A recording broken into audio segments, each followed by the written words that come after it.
Tales from the Mythos. Cthulhu, Death May Die.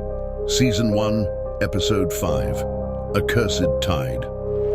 Chapter 1. The Mission. Dr. Henry Armitage sat behind his great mahogany desk, the gaslight flickering off the spines of ancient tomes that lined the walls of Miskatonic University's restricted archives. His fingers traced the rim of his teacup, his expression grim as he spoke.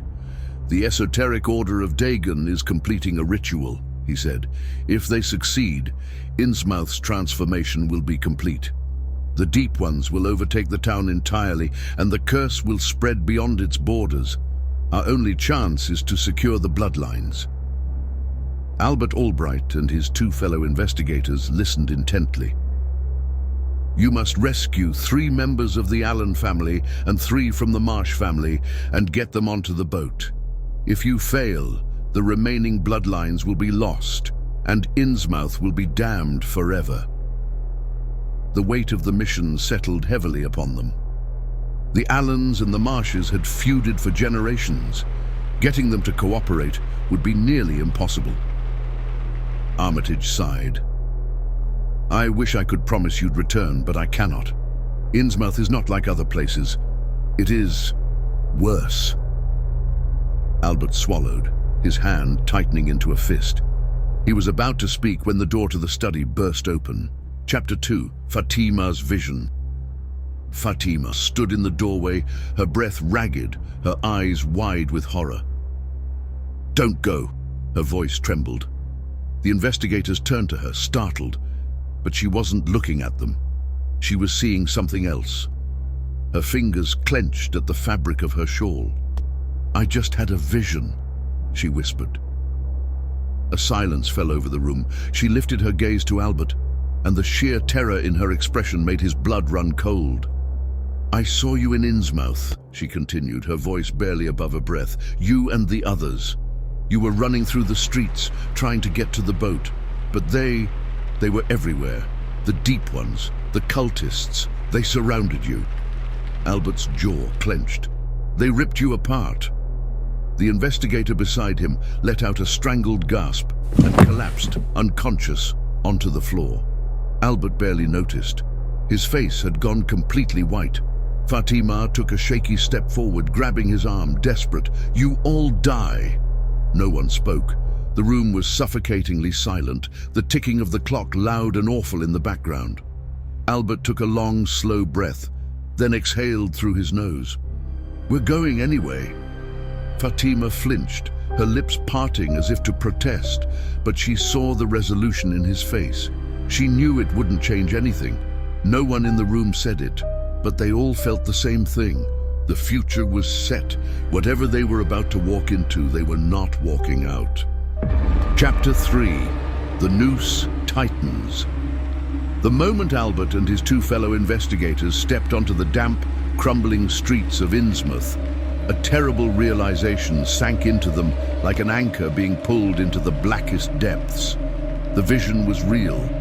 They were going to die in this town. Somewhere along the way, maybe the moment they stepped foot in this rotting corpse of a town, their fates had already been sealed. And yet, they still had to finish the mission. The air was thick, sticky with the brine of a town that had long since surrendered itself to the sea. Every building sagged, bloated with rot and time. Shadows stretched too far, bending unnaturally in the fog-drenched streets. But worse than the town itself were the people, everywhere, eyes, watching.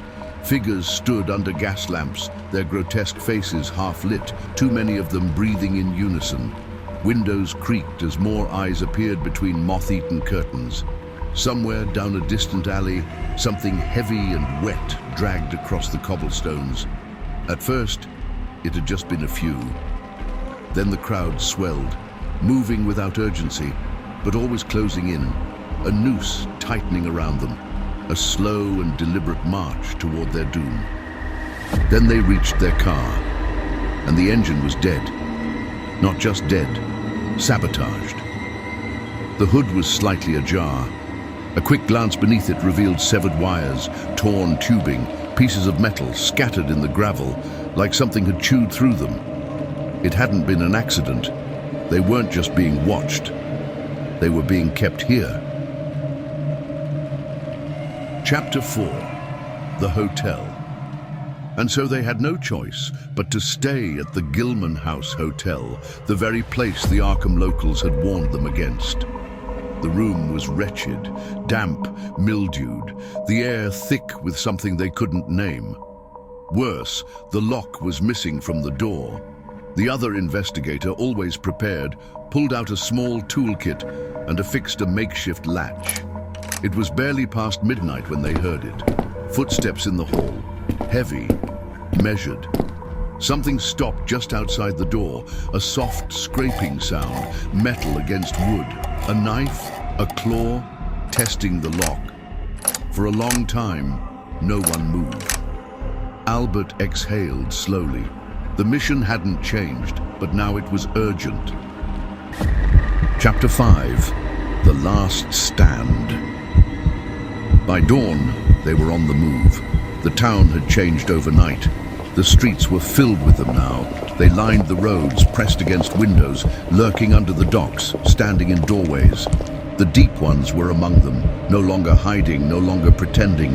The human faces were fewer and fewer. The rest had already changed. Albert and the investigators moved fast.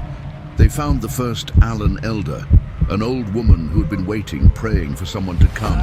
The second resisted, but the third had already been taken, dragged into the catacombs. The Marsh elders were worse. One refused outright. The second had to be pulled from his home. The third, missing. The investigators did not hesitate. This was their last stand. The ship was waiting. The captain would hold as long as he could, but there were figures in the water, figures in the streets, and the cult's chanting was rising on the wind. Albert didn't know if the people they saved would make it, but he knew one thing for certain. The deep ones were closing in, and the noose was almost tight enough to strangle them all.